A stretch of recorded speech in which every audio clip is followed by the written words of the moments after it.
and today I will explain you class 6 civics chapter number 2 striving for equality। ठीक है, आज इस chapter को हम यहाँ डिस्कस करने वाले हैं। इस चैप्टर में हम लोग पढ़ेंगे इक्वलिटी के बारे में और मेरा टॉपिक है आज का फैक्टर्स कॉजिंग इनइक्वलिटी। ये मैं आपको समझाने वाली हूँ, लेकिन इस टॉपिक को कंप्लीट करने से पहले हम लोग इक्वलिटी के बारे में थोड़ा सा समझते हैं। इक्वलिटी क्या है? समानता कहते हैं हम, और आप सभी को पता होगा कि हमारे कॉन्स्टिट्यूशन में एक राइट हमें दे रखा है, राइट टू इक्वलिटी, समानता का अधिकार। क्यों ये राइट हमें मिला है? तो बिफोर इंडिपेंडेंस हमारी कंट्री जो थी कास्ट सिस्टम बहुत ज़्यादा फॉलो करती थी, और कास्ट सिस्टम में क्या होता था कि कास्ट डिवाइडेड होती थी 4 ग्रुप्स में। ठीक है, फर्स्ट होता था ब्राह्मण्स, सेकंड क्षत्रिय होते थे, थर्ड वैश्य और फोर्थ शूद्र होते थे। ब्राह्मण्स होते थे जनरली वे सोसाइटी में काफ़ी ज़्यादा रिस्पेक्ट जो है वो मतलब उन्हें मिलती थी, पंडित वगैरह होते थे, ज्ञानी होते थे। क्षत्रिय राजा महाराजा हुआ करते थे, वैश्य जो होते थे वो व्यापारी होते थे, और शूद्र होते थे। तो शूद्र जो होते थे वे साफ सफाई करने वाले होते थे, छोटे मोटे काम करने वाले होते थे, लोहार का काम करने वाले होते थे, किसान होते थे, ये सब लोअर क्लास में आते थे। तो ऐसे कास्ट सिस्टम बहुत चलता था। अब 3 मिडिल क्लास जो होती थी वो अपने आप को सुपीरियर समझती थी, और जो शूद्र होती थी उसे वो क्या समझते थे? इंफीरियर समझते थे। इसी चीज को ध्यान में रखते हुए जब इतना कास्ट सिस्टम देखने को मिला, इतनी इनइक्वलिटी देखने को मिली, तो जब हमारा कॉन्स्टिट्यूशन फ्रेम हो रहा था इस चीज को ध्यान रखा गया और एक राइट बनाया गया, राइट टू इक्वलिटी, कि अब इस तरह की कास्ट सिस्टम जो है खत्म हो जानी चाहिए, बैन हो जानी चाहिए, और सबको समानता का अधिकार सोसाइटी में मिलना चाहिए। जो लोअर क्लास के पीपल्स हैं उन्हें भी समाज में ऊपर आने का मौका मिलना चाहिए। ठीक है, इन्हीं को ध्यान में रखते हुए हमें राइट टू इक्वलिटी का अधिकार मिला, राइट टू इक्वलिटी मिली। ठीक है, लेकिन फिर भी आज इंडिपेंडेंट हो गए हैं, इंडिपेंडेंट हुए इतने साल हो चुके हैं, उसके बावजूद भी इनइक्वलिटी सोसाइटी में देखने को मिलती है। तो यहाँ मैं आपको ये बताने वाली हूँ कि क्या फैक्टर्स हैं जिनके कारण इनइक्वलिटी समाज में देखने को मिलती है। तो 2 फैक्टर में यहाँ आपको आज क्लियर करने वाली हूँ। फर्स्ट प्रिजुडाइज एंड सेकंड है स्टीरियोटाइप। तो पहले मैं स्टार्ट करती हूँ प्रिजुडाइज से।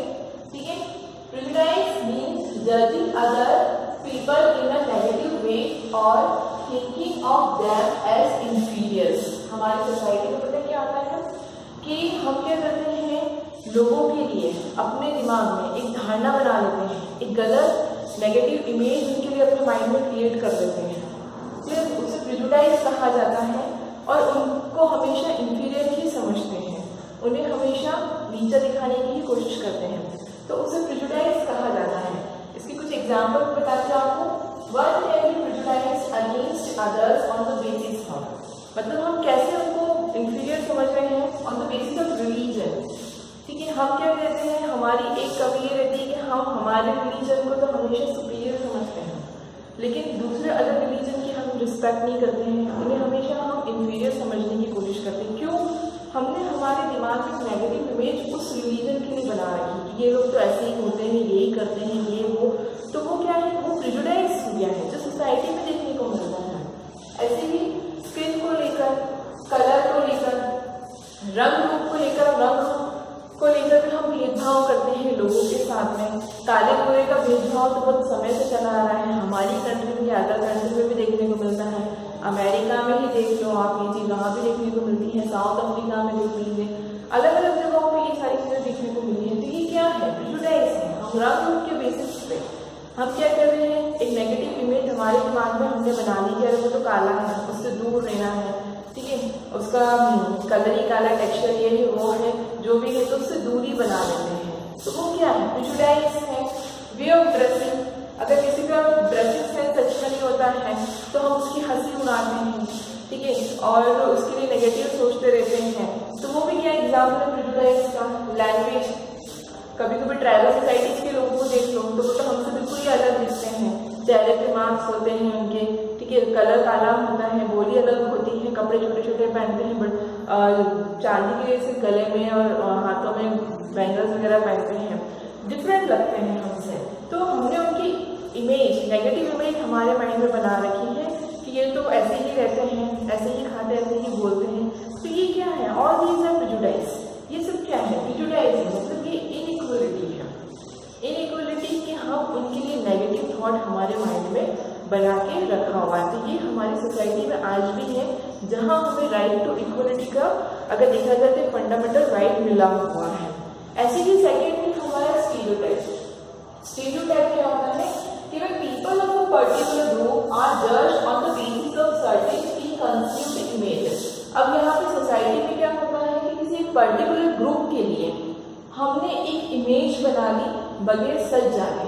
मतलब यहाँ हमारे दिमाग में नेगेटिव इमेज नहीं है, यहाँ हमने नेगेटिव थिंकिंग के बारे में पढ़ा था, लेकिन यहाँ हमारे दिमाग में नेगेटिव इमेज नहीं है। एक सोसाइटी में एक ग्रुप के लिए हमने हमारे दिमाग में एक इमेज बना ली है बगैर उसकी सच्चाई जाने हुए, उसे हम कहते हैं स्टीरियोटाइप। इसके कुछ एग्जाम्पल तो आपको बेटर समझ में आ जाएगा। जैसे गर्ल्स क्राई इजीली, लड़कियां आसानी से रो देती है और लड़कियां रोती रहती हैं, ठीक है। तो ये क्या है, आपने गर्ल्स वह ग्रुप है, उनके लिए इमेज अपने दिमाग में बिठा ली है कि लड़कियां तो रोती ही हैं, आसानी से रोने लग जाती हैं। तो वो क्या है, वो स्टीरियोटाइप है। मतलब ये भी इनइक्वलिटी है। आपने बगैर किसी भी चीज को जाने बगैर आपने पुराने समय से अगर देखा जाए तो लोगों ने इस धारणा को बना के रख दिया हो, ये आज भी चली आ रही है। ये अगर देखा जाए तो ये सोसाइटी में लोगों ने ही इसको बनाया कि गर्ल्स है वो तो रोती रहती हैं, आसानी से रो देती हैं। तो आपने एक पर्टिकुलर इमेज के लिए एक आपने वो धारणा बना के रख दी है, तो वो क्या है, स्टीरियोटाइप है। Boys are good at games, लड़के गेम्स में अच्छे होते हैं। And girls are good in household work, और लड़कियां घरों के काम में अच्छी होती हैं। ऐसा जरूरी तो नहीं है, लेकिन क्या है, ये धारणा पुराने समय से बनी हुई आ रही है, आज भी समाज में है। तो ये क्या शो कर रही है, इनइक्वलिटी शो कर रही है। आज आप देखिए, लड़कियां मानते कि अच्छा गेम्स में करते हैं, लड़कियां भी अच्छा खेलती हैं गेम्स में, ठीक है। गर्ल्स में घर के काम अच्छे से कर लेती हैं, बट ऐसा नहीं, लड़के भी कर सकते हैं घर का काम तो अच्छे से।